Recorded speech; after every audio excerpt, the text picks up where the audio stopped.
Pernah kepikiran nggak apa sih yang bikin kita ini hidup?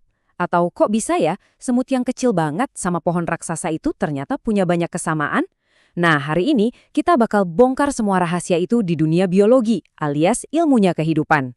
Jadi, apa sih sebenarnya biologi itu?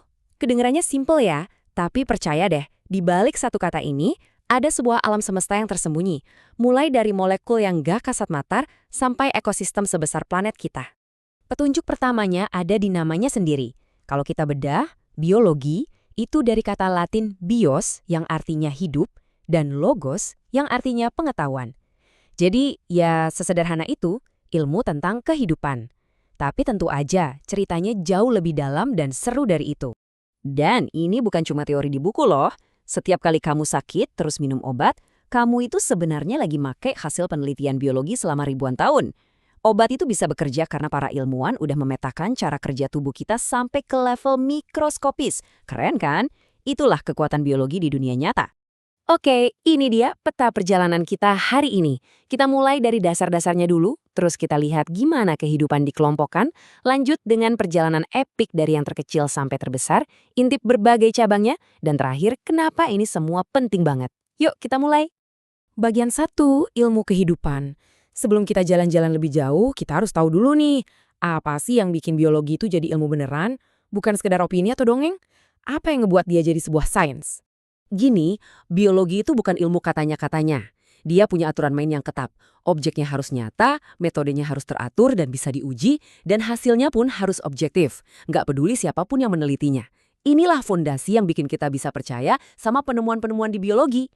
Lanjut ke bagian 2, ruang lingkup. Oke, makhluk hidup di bumi ini kan banyak banget ya. Gimana coba caranya para ilmuwan ngatur semua ini? Nah, mereka mulai dengan bikin kategori-kategori besar, kayak folder di dalam komputer raksasa kehidupan gitu deh. Jadi, semua kehidupan di bumi ini dikelompokkan jadi 6 kerajaan besar. Ada hewan atau animalia, tumbuhan atau plantae, jamur alias fungi, protista, dan 2 kerajaan bakteri yang beda banget, Eubacteria dan Archaeabacteria. Anggap aja ini 6 folder utama di perpustakaan kehidupan kita. Bagian 3, tingkatan organisasi. Nah, ini dia bagian yang paling seru. Kita bakal melakukan perjalanan zoom out mulai dari unit paling kecil yang ngebangun tubuh kamu sampai ke skala planet. Udah siap? Ini dia rute perjalanan zoom out kita. Kita start dari molekul, terus naik ke sel, jaringan, organ, sampai jadi satu individu. Tapi nggak berhenti di situ. Kita lanjut terus ke populasi, komunitas, ekosistem, sampai puncaknya di bioma. Yuk, kita mulai dari yang paling dasar. Tingkat pertama, molekul. Lupain dulu semua yang bisa kita lihat. Di level ini, kita ngomongin bahan baku kehidupan. Air, protein, dan yang paling penting DNA. Si kode program yang ngejalanin semuanya. Tanpa ini nggak akan ada apa-apa. Tingkat kedua, sel. Nah, waktu molekul-molekul tadi ngumpul dengan cara yang pas, mereka membentuk sel, percikan pertama dari kehidupan. Inilah unit terkecil yang bisa kita sebut hidup. Setiap makhluk di planet ini, semuanya tersusun dari sel.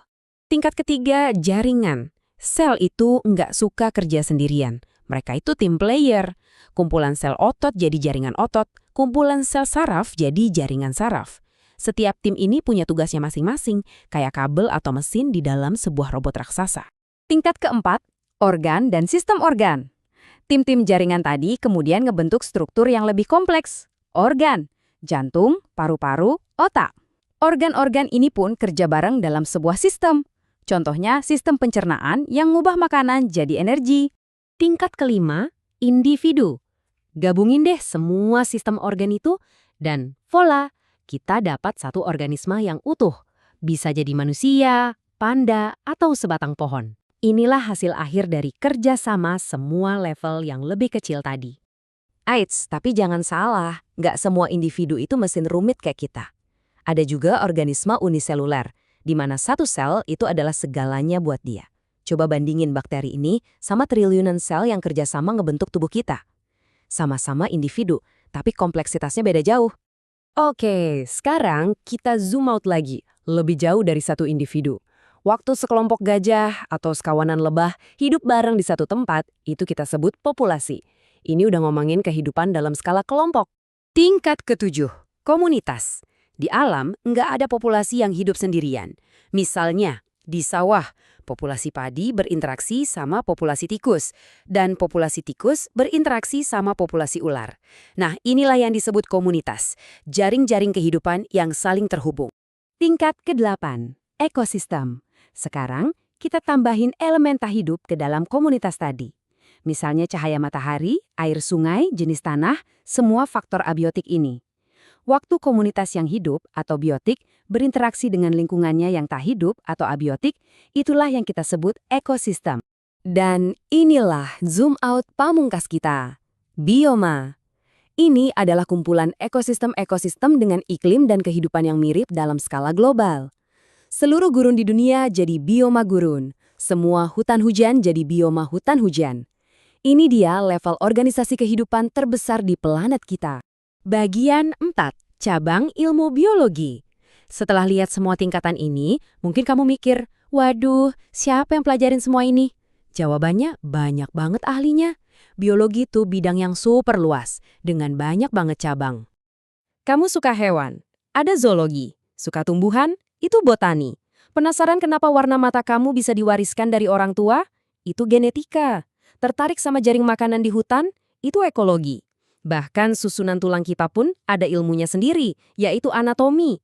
Pokoknya, untuk setiap pertanyaan tentang kehidupan, hampir pasti ada cabang biologinya.